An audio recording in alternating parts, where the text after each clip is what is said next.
우리가 살고 있는 우주의 탄생에 대해서 반세기 이상 빅뱅 이론에 근거를 두는 설명이 주를 이루어 왔습니다. 그러나 제임스 웹 우주망원경에서 얻은 몇 가지 데이터는 이 가설에 몇 가지 의문을 던지는 듯합니다.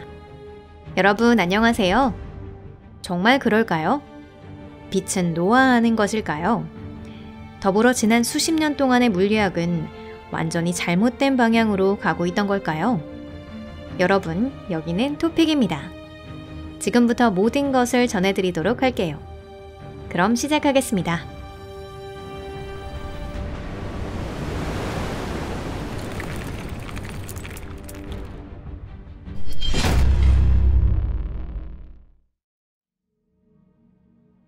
모든 것의 시작은?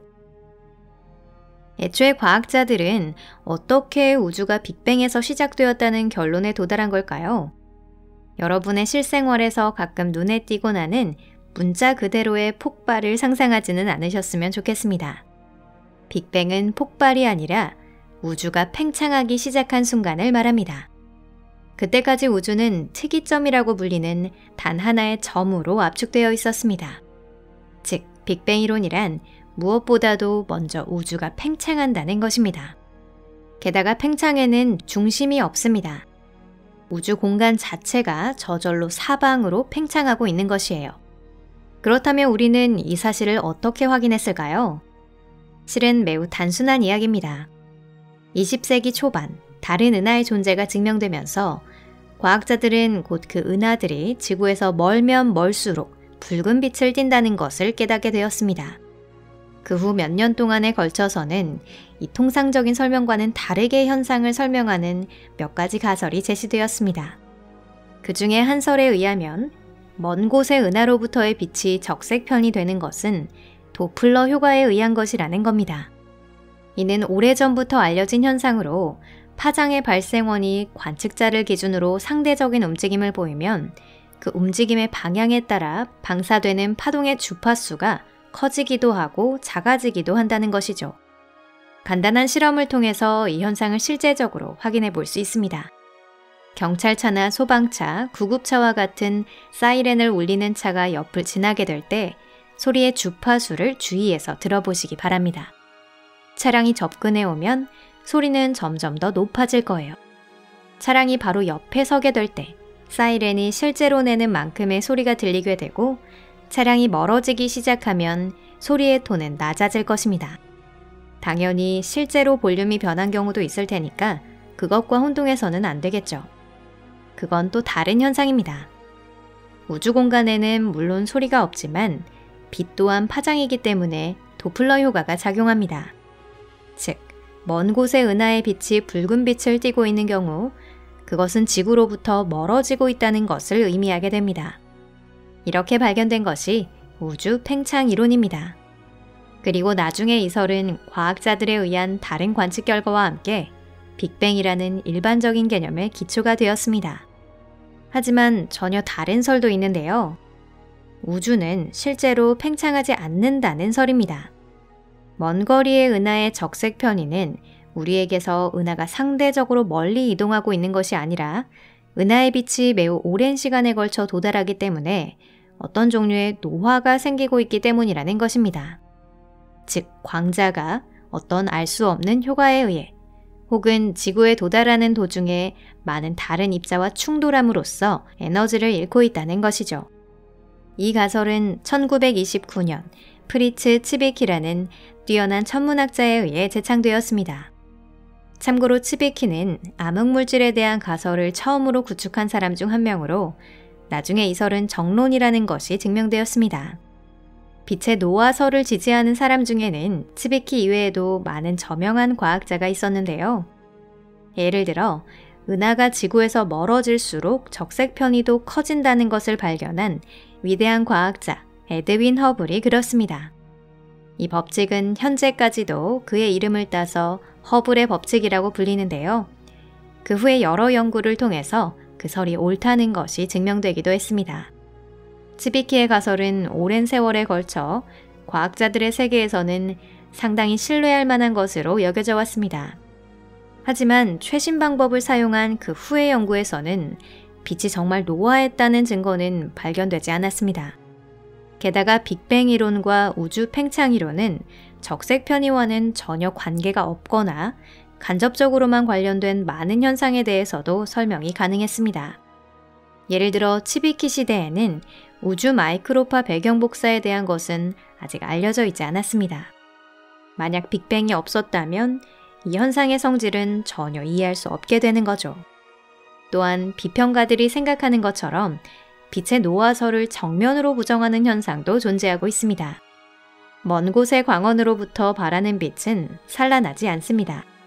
그도 그럴 것이 빛은 진공 속을 지나 우리들을 향해 오기 때문입니다. 그렇다면 빛이 노화를 위해서는 어떤 상호작용이 있어야 하는 걸까요? 이런 이유들로 시간이 지남에 따라 광노화설은 플로지스톤설이나 몸속에 있는 여러 가지 체액의 밸런스에 의해서 기질이 바뀐다는 사체액설과 같은 것이라고 생각하게 되었습니다. 그것들은 과연 어떤 설일까요? 과학의 쓰레기장에 버려진 지 오래라 알고 있는 사람이 많지 않은 설입니다. 그런데 사실 그건 조금 조급한 판단이었을지도 모르겠어요. 있을 리가 없는 은하와 항성. 20세기 말이 되자 빅뱅 이론으로는 설명할 수 없는 심각한 문제를 만나게 됩니다. 예를 들어 고전적인 사고방식으로는 우주의 팽창 속도는 점차 감속할 것으로 보였는데요. 실제로는 반대로 가속화되고 있습니다. 게다가 팽창을 시작한 것은 약 50억 년 전의 일이에요. 이는 암흑 에너지라는 현상으로 아직 정확한 해명이 이루어지지는 않았습니다. 빅뱅 이론에 따르면 빅뱅은 약 138억 년 전에 발생했는데요. 항성이 형성되기 시작한 것은 그로부터 수억 년 후의 일이 되겠죠. 즉, 130억 년이 넘는 나이의 별은 존재할 수 없음에도 불구하고 천칭자리에 있는 HD 140283과 같은 별이 존재하고 있습니다. 여러 추산에 의하면 이 별의 나이는 160억 살이라고 합니다. 그래서 성경에서 가장 장수한 인물로 등장하는 사람의 이름을 딴 무두셀라성이라고도 불립니다. 다른 추산으로는 135억 년이라는 좀 더 적은 나이로 나타나기도 하는데요. 그렇다 치더라도 그 탄생은 너무 빠르다고 할 수 있습니다. 이 밖에도 우리가 품고 있는 우주관의 도전장을 내민 천문학적 발견이 있기도 했습니다. 그것에 따르면 첫 번째 은하는 가스 덩어리였는데 그중 첫 번째 별이 조금씩 빛나며 커지기 시작했다고 합니다. 그 덩어리는 비교적 작고 상당히 혼돈스러운 단순한 성운이었다고 보여지고 있지만 최근 제임스 웹 우주망원경이 발견한 가장 오래된 은하는 이 설에 해당되지 않습니다. 예를 들어 GF-UDS-7329와 같이 매우 크게 발달하면서도 정돈된 은하가 있습니다. 그 나이는 적어도 110억 년이라고 하는데요. 20억 년에서 25억 년 정도로는 이러한 은하는 지금과 같은 모습을 취할 수 없었을 것입니다. 이를 설명하려는 가설은 여러 가지가 있어요. 빅뱅이 발생한 것은 137.5억 년에서 138억 년 전이 아니라 실제로는 더 이른 시기로 우주의 나이는 대략 270억 년이라는 견해도 있습니다. 또한 시간이 지금과 같은 속도로 흐르고 있었다고도 할 수 없다는 더 색다른 설도 있습니다. 빅뱅 직후에는 시간의 흐름이 현재의 5분의 1 정도 속도였기 때문에 우리 시대에는 최소 50억 년이 소요되는 과정이 10억 년 안에 일어났을 가능성이 있다는 겁니다. 확실히 흥미롭긴 한데요. 이 관점을 증명하거나 부정하려면 시간의 성질을 이해할 필요가 있을 겁니다. 단, 우리는 현재 그 영역의 근처에도 가지 못한 것이 현실이에요. 하지만 가장 복잡한 가설이 가장 옳은 것이라고는 할 수 없습니다. 그런 이유로 지금 일부 과학자들은 빛의 노화설을 부활시키려고 하고 있습니다. 예를 들어 적색 편의는 거리에 의존하고 있는 것이 아니라 은하의 회전 방향에 의존하고 있다는 흥미로운 연구도 있습니다. 즉, 우리 은하와 같은 방향으로 회전하고 있는 은하는 적색 편의가 커진다는 것입니다. 다시 말하자면 이는 아직 완전히 설명되지 못한 이유에 의해서 일어나는 일종의 착각이라는 겁니다. 다른 학자들은 한 발 더 나아가 빛이 파동의 성질을 갖는다는 것을 부정하고 이설에 유리하게 나타나는 데이터에 대해서는 기기의 불완전성에 의한 것이라고 설명합니다. 하지만 빅뱅 이론은 부정되었고 반대로 빛의 노화설이 부활했다고 하기에는 시기상조일 겁니다. 빅뱅 이론은 여러 가지 문제를 안고는 있지만 그럼에도 다른 가설로는 전혀 맞지 않는 방대한 여러 현상에 대해 설명을 가능하게 하고 있습니다. 어쩌면 태고의 은하나 항성의 수수께끼의 답은 사실 전혀 다른 곳에 숨어 있을지도 모르겠네요. 그렇지만 한편으로는 아주 작은 모순이 이미 확립된 체계를 무너뜨리고 그것을 대신할 설명이 필요해짐으로써 그것이 이번에는 원대한 결론을 가져오게 됐다는 경우들이 과학계에서 이미 많은 사례로 알려져 있습니다. 예를 들어 수성궤도의 이상의 경우가 그렇습니다. 이 이상현상은 고전적인 뉴턴 천체역학으로는 설명되지 않아 성질을 설명하려면 아인슈타인의 상대성 이론을 필요로 했습니다. 어쩌면 지금도 같은 일이 일어나고 있는 것일지도 모르겠네요.